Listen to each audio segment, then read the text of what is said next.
नमस्कार दोस्तों, स्वागत है आप सभी का आज के मुख्य समाचार के इस वीडियो में। जी हां दोस्तों, पूरे देश में अनलॉक का समय चल रहा है। ऐसे में मोदी सरकार की तरफ से बड़ी और महत्वपूर्ण खबर अपडेट निकल कर आ रही, जिसकी सटीक जानकारी हम आपको इस वीडियो में देंगे। बस आप इस वीडियो के साथ अंत तक बने रहिए।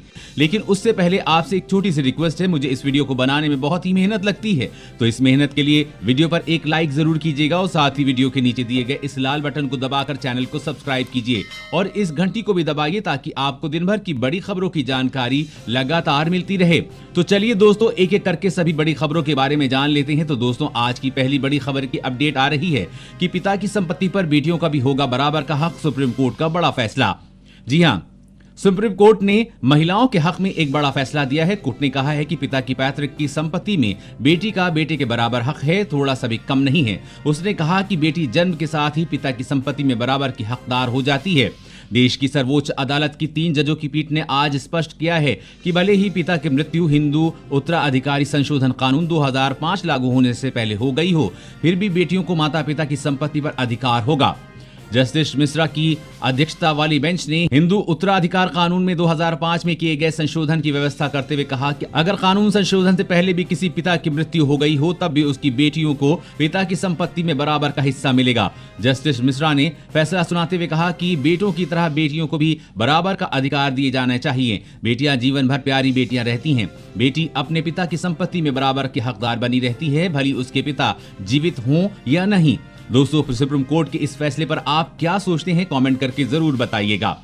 और अगली बड़ी खबर की बात करें तो मानसिक रोगियों की दवा करेगी कोरोना का खात्मा, रिसर्च का दावा। जी हां, आधुनिक कंप्यूटर सिमुलेशन के जरिए वैज्ञानिकों ने पहले से ही मौजूद एक ऐसी दवा का पता लगाया है जिसका इस्तेमाल कोरोना वायरस से संक्रमित मरीजों के इलाज के लिए हो सकता है। अभी इस दवा का इस्तेमाल बाइपोलर डिसऑर्डर और सुनने की क्षमता में कमी वाले मरीजों के लिए किया जाता है। वैज्ञानिकों ने पाया है कि ये दवा कोरोना वायरस को प्रतिकृति बनाने से रोक सकती है। वायरस संक्रमित व्यक्ति के शरीर में अपनी संख्या बढ़ाकर ही श्वसन तंत्र पर हावी हो जाते हैं।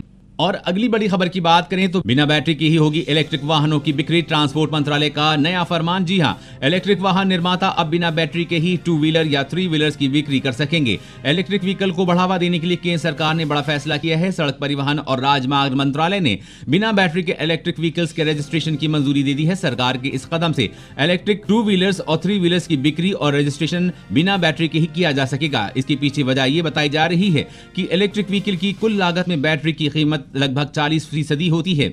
अगर वाहन निर्माता बिना बैटरी की बाइक या 3 व्हीलर्स बेचेंगे तो इसकी कीमत काफी कम हो जाएगी। साथ ही सरकार के इस कदम से बैटरी का एक अलग मार्केट खड़ा हो जाएगा। इससे लोगों को ही फायदा होगा कि उनके पास इस बात की चॉइस होगी कि वो किस कंपनी और किस लागत की बैटरी अपने व्हीकल में फिट कराएं। और अगली बड़ी खबर की बात करें तो अब एमपी में मिलेगी सस्ती बिजली, बड़ी राहत देने की तैयारी में शिवराज सरकार। जी हां, कोरोना संकट काल में मध्य प्रदेश की शिवराज सरकार बिजली को लेकर आम आदमी को बड़ी सौगात देने की तैयारी में है। खबर है कि आने वाले समय में 5 रुपए प्रति यूनिट तक सस्ती मिलेगी बिजली। इसके लिए सीएम शिवराज ने सूक्ष्म, लघु एवं मध्यम उद्यम, विज्ञान और प्रौद्योगिकी मंत्री ओम प्रकाश से बिजली बिलों पर चर्चा की है। दरअसल सरकार ने सूक्ष्म, लघु एवं मध्यम MSME के अंतर्गत संचालित उद्योगों को सस्ती दरों पर बिजली उपलब्ध कराने का प्रस्ताव बनाया है।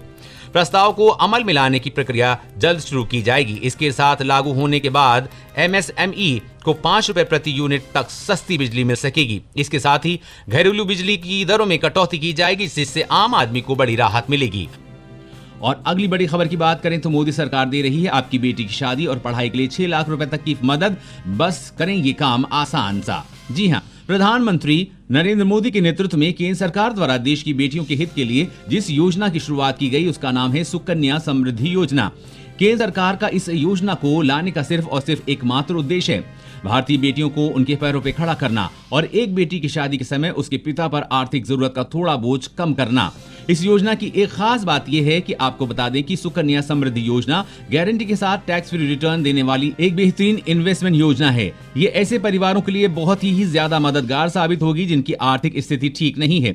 सुकन्या समृद्धि योजना के तहत अधिकतम केवल 2 बेटियों को लाभ दिया जा सकता है। जैसे कि अगर एक पिता की 1 या 2 उससे भी अधिक बेटियां हों तो वो इस योजना के तहत केवल 2 बेटियों का ही खाता खोल सकता है। इस योजना के अंतर्गत 0 से लेकर 10 साल तक की उम्र की बेटी का ही खाता खोला जा सकता है। आपकी बेटी की उम्र 21 साल होती है, इस योजना के तहत ये खाता मैच्योर यानी कि परिपक्व हो जाता है और ब्याज सहित पूरी रकम उसके माता पिता या पालक को दे दी जाती है।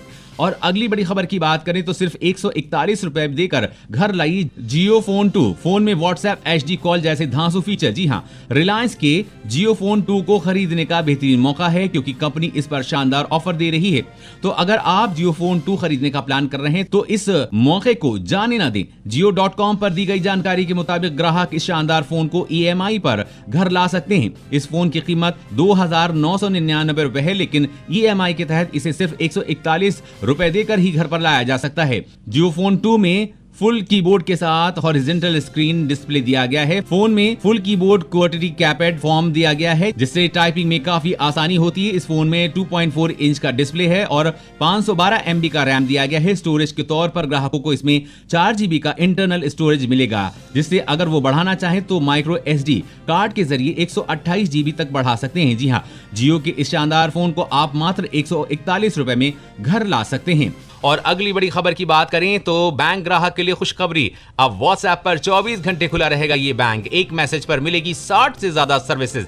जी हां, कोरोना काल में फैलते संक्रमण और लॉकडाउन की समस्या को कम करने के लिए इस बैंक ने अपने ग्राहकों के लिए एक अच्छी खबर लेकर आया है। बैंक ने अपने ग्राहकों के लिए मैसेजिंग ऐप व्हाट्सएप पर बैंकिंग सेवाएं शुरू की हैं। ग्राहकों की मदद के लिए ये सेवाएं 24 घंटे उपलब्ध रहेंगी।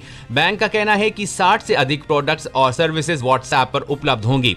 इससे कस्टमर को कॉन्टैक्टलेस सर्विस मिल पाएगी। डिजिटल बैंकिंग को बढ़ावा देने के लिए कई बैंक व्हाट्सएप के साथ हाथ मिला रहे हैं। व्हाट्सएप बैंकिंग के जरिए यस बैंक के ग्राहक सिर्फ एक मैसेज भेजकर सेविंग अकाउंट बैलेंस चेक कर सकते हैं। हाल में किए गए लेन देन और डिजिटल बैंकिंग प्रोडक्ट्स भी देख सकते हैं। FD पर लोन ले सकते हैं, चेकबुक ऑर्डर कर सकते हैं, अवैध लेन देन की रिपोर्ट कर सकते हैं, ईमेल या कॉल के जरिए कॉन्टैक्ट सेंटर से कनेक्ट कर सकते हैं, रिवॉर्ड पॉइंट को रिडीम कर सकते हैं, 60 से अधिक प्रोडक्ट्स और सर्विसेज के लिए आवेदन कर सकते हैं। इसके अलावा कई और बैंकों ने व्हाट्सएप से हाथ मिला लिया है। इन बैंकों में HDFC bank, ICICI bank, Kotak Mahindra और एक्सिस बैंक, RBL बैंक शामिल हैं। और अगली बड़ी खबर की बात करें तो स्कूल कॉलेज से हमेशा के लिए मिलेगी छुट्टी। परमानेंट ऑनलाइन एजुकेशन पर विचार हो रहा है। कोरोना काल का वैसे तो समाज के हर वर्ग और हर सिस्टम पर असर पड़ रहा है, लेकिन एजुकेशन सेक्टर इससे बहुत ज्यादा प्रभावित है। मार्च की शुरुआत से स्कूल कॉलेज बंद हैं। अभी और कितने दिन बंद रहेंगे कुछ कहा नहीं जा सकता। प्राइमरी क्लास से लेकर हायर एजुकेशन तक सब जगह बच्चे मोबाइल या लैपटॉप से पढ़ रहे हैं। इसी को देखते हुए अब सरकार पूरे एजुकेशन सिस्टम को ही हमेशा के लिए ऑनलाइन कर सकती है। अगर ऐसा हुआ तो भविष्य में बच्चे स्कूल या कॉलेज नहीं जाएंगे, घर बैठे ही वो अपनी पढ़ाई पूरी करेंगे। पूरे एजुकेशन सिस्टम को ऑनलाइन करने के लिए प्रधानमंत्री कार्यालय यानी कि PMO और नीति आयोग ने विश्वविद्यालय अनुदान आयोग UGC से और अखिल भारतीय तकनीकी शिक्षा परिषद से सुझाव मांगे हैं। ऑनलाइन एजुकेशन सिस्टम के दायरे में प्राइमरी, मिडिल और हायर सेकेंडरी एजुकेशन के साथ साथ IIT और IIM जैसे संस्थानों को भी लाने पर विचार हो रहा है। जानकार बताते हैं कि प्रधानमंत्री नरेंद्र मोदी के डिजिटल इंडिया के विजन में अब डिजिटल एजुकेशन भी एक विषय शामिल हो गया है। सरकार इसे जल्द ही लागू करने पर विचार कर रही है। और अगली बड़ी खबर की बात करें तो अमेजन के बाद अब फ्लिपकार्ट भी बेचेगी अल्कोहल, घर बैठे कर सकेंगे ऑर्डर। जी हां, ई-कॉमर्स प्लेटफॉर्म अमेजन के बाद अब फ्लिपकार्ट भी अल्कोहल के कारोबार में प्रवेश करने जा रही है। फ्लिपकार्ट भारत के 2 शहरों पश्चिम बंगाल और उड़ीसा में शराब पहुंचाने के लिए स्टार्टअप डियाजियो के साथ साझेदारी है। और साथ ही आपको बता दें कि फूड डिलीवरी स्टार्टअप स्विगी और जोमैटो ने भी कुछ शहरों में अल्कोहल पहुंचाना शुरू कर दिया है, क्योंकि कंपनियां कोविड-19 महामारी के कारण घर पर रहने वाले लोगों से शराब की मांग को भुनाने लगी हैं। जोमैटो और स्विगी झारखंड और उड़ीसा में अल्कोहल की होम डिलीवरी कर रही है। इसके अलावा बिग बास्केट भी बंगाल में अल्कोहल की होम डिलीवरी की तैयारी में है। और अगली बड़ी खबर की बात करें तो रूस की कोरोना वैक्सीन फेल। 144 तरह के साइड इफेक्ट हुए हैं इस वैक्सीन से। जी हां, रूस ने भले ही दुनिया की पहली कोरोना वायरस वैक्सीन बनाने का ऐलान कर दिया हो, लेकिन विश्व स्वास्थ्य संगठन यानी कि WHO समेत दुनिया भर के वैज्ञानिकों ने रूसी वैक्सीन स्पुतनिक V पर गंभीर सवाल खड़े किए हैं। एक खबर के मुताबिक ट्रायल के नाम पर 42 दिन में मात्र 38 वॉलंटियर्स को ही इस वैक्सीन की डोज दी गई थी। इसके अलावा यह भी सामने आया है कि ट्रायल के तीसरे चरण पर रूस की कोई जानकारी देने के लिए तैयार नहीं है। WHO ने भी ये सवाल उठाया है कि रूसी सरकार का दावा है कि हल्के बुखार के अलावा कोई साइड इफेक्ट नहीं देखे, जबकि दस्तावेज बताते हैं कि 48 वॉलंटियर्स में 144 तरह के साइड इफेक्ट्स देखे गए हैं। ट्रायल के 42वें दिन भी 38 में से 31 वॉलंटियर्स इस साइड इफेक्ट से परेशान नजर आए हैं। तीसरे ट्रायल में क्या हुआ इसकी जानकारी तो दस्तावेजों में दी ही नहीं गई है।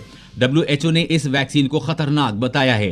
दोस्तों, आज की खबरों में बस इतना ही। अगर आपको भी ये खबरें अपने मोबाइल पर हर दिन चाहिए तो इस वीडियो के नीचे दिए गए इस लाल बटन को दबाकर चैनल को सब्सक्राइब जरूर कर लीजिएगा और साथ ही साइड में दिए गए इस घंटी को जरूर दबाइएगा। जय हिंद, धन्यवाद।